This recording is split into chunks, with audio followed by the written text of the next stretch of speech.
রাজশাহী মহানগরকে একটি নিরাপত্তার চাদরে উনি ইতিমধ্যে ঢেকে ফেলেছেন।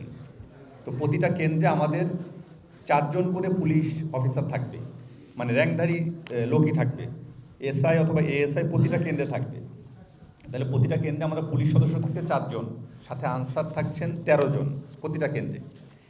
এর বাইরে আমাদের mobile team, striking team, DB team, তারপরে সিটিএসবি আছেন, সাদা পোশাকের পুলিশ।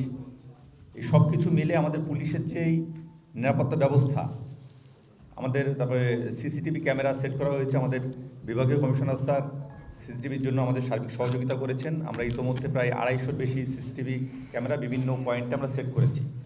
এরপরে নির্বাচন কমিশন থেকেও আপনারা জানেন যে ওই ক্যামেরা দেওয়া হয়েছে। এরপরে পুলিশের পক্ষ থেকেও বডি ওন ক্যামেরা আছে, আমাদের অফিসারদের এসআই এএসআইদের বডিতেও ক্যামেরা থাকবে। আর আমরা দীর্ঘদিন ধরে, বিগত কয়েক মাস ধরে যে পরিমাণে অভিযান পরিচালনা করেছি, তাতে আমাদের কিন্তু মানে জানা মতে কারোর কাছে কোনো অবৈধ অস্ত্র নাই এবং ওরকম থ্রেট নাই। এরপরেও যদি আপনাদের কাছে ইনফরমেশন থাকে, আপনারা কিন্তু সবসময় আমরা স্বাগত জানাই আপনাদেরকে। আপনারা কাউকে থ্রেট মনে করলে, কারোর কাছে অবৈধ অস্ত্র থাকলে এবং কেউ ঝামেলা করতে পারে এরকম জানলে আপনারা সরাসরি পুলিশকে আমাদেরকে জানান, ফোনে জানান।